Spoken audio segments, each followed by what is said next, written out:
Hello, everybody. So I'm back again. So this is out of Yahoo, and I saw this article, and I know there's like a clipping, like a video amongst it that explains people's thoughts, but I just wanted to read this article. So it says the next recession will hit Black and Hispanic families the hardest, and this is by Kristen Mears. And so they basically show an economy graph here, even in the video. And so it's showing an uneven economic recovery. It shows that for white families, where they're the highest in terms of economics, and Black families, and then they show Black families at 17,100, and for Hispanic families, they have them at 21,000, and then they have white families pretty much doing well at 171,000. And so that's an uneven economic recovery. So that's basically showing you what's going on. It says the next recession will hit Black and Hispanic families the hardest. And so pretty much they have the article uh, uh, attached to this. So the yield curve inverted further this week, stoking more fears that a recession will soon hit the U.S. But after about 10 years of economic growth, a tight labor market, and a stock market that has reached record highs, who will bear the brunt during this recession? And so it is predicted that it would be people of color. So if history were to repeat itself, minorities will be the hardest hit during the recession thanks to its impact on housing and job markets. According to the data and the studies gathered during the Great Recession a decade ago. So the net worth of a typical household dropped at a staggering 40%, roughly 50,000, erasing some 2 decades of gains for each household in just about 3 years. So, but the recession did not impact everyone equally, hitting Blacks and Hispanics harder than other groups. So, a slight economic depression. So, in 2011, the Pew Research report found by Time the Great Recession ended in 2009, the median wealth fell to 66% for Hispanics and 53% for Black households.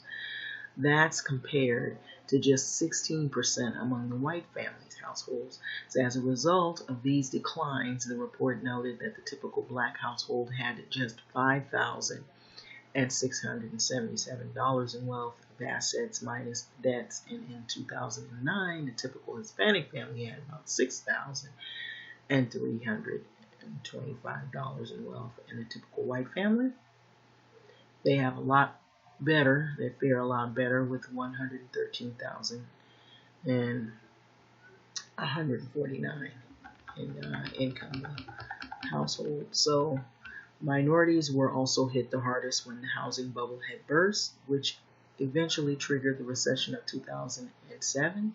Home ownership rates for Hispanic fell, hitting 47% in 2009 from 51% in 2005. So the study notes that this might be due to the disproportionate share of Hispanics who live in California, Florida, Nevada, and Arizona, some of the states that saw the steepest declines in the housing value since the real estate market bubble in 1990s. So according to the National Association for Realtors, 2009, the Black home ownership rate was about 44.5% down to 49% in 2004. So white home ownership rate by the end of the recession was 71% down from 76% just 5 years prior. So minorities also suffered the most in the economic downturn caused by unemployment rate to soar.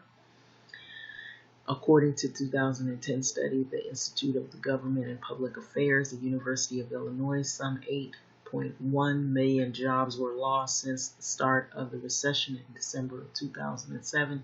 By October 2009, unemployment rate for whites was 9.5%, and it was 15.7% for Blacks and 13.1% for Hispanics. So many American Blacks today are already experiencing a silent economic depression that, in terms of unemployment, equals or exceeds the Great Depression of 1929, states 2009 report. The silent depression is what they call this, from the nonpartisan organization of the United for Fair Economy, shut out of recovery. So despite the gains of the economic our economy over the last decade, blacks and Latinos have not made the largest strides during the economic recovery as the white counterparts. Simply put, minorities haven't made economic gains to weather a new impending storm, that economic storm, that is.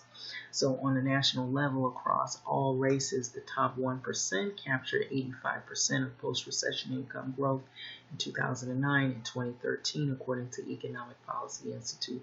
So study on economic inequality. So in some states, they recovered 100% of those gains. Okay, so they have recovered that, but when broken down by race, blacks, Hispanics haven't fared as well as their white counterparts, of course. And so we see here,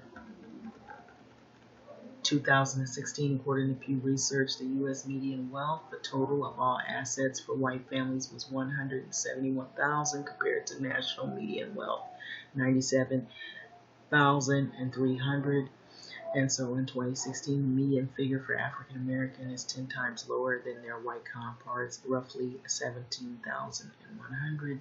So that's less than half the median black wealth of 35 years ago. So Hispanics fare slightly better with a median wealth close to $21,000. And so unsurprisingly, this racial wealth gap, or this racial wealth inequality, that is, means that minority communities are disproportionately impacted by poverty. So 2016, roughly 31% of the black and 27% of Hispanic children live in poverty. So let me read that. Roughly 31% of black and 27% of Hispanic children live in poverty to this day. This is still going on, so that has compared to 11% of white children. So though the current labor market continues to be hot, unemployment rates for African Americans are twice as high as that of white workers. So meanwhile, adult black poverty rates are more than doubled that of their white counterparts, according to the EPI.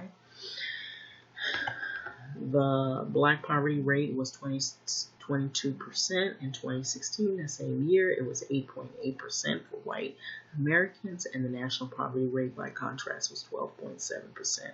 Homeownership rates for black Americans continued to decline through the years. Currently, white homeownership rates sit at roughly 73%, according to the Census Bureau. So by contrast, homeownership rate for Hispanics is just under 47%. Blacks fare worst of all races, with homeownership rate under 41%, lower than during the Great Recession.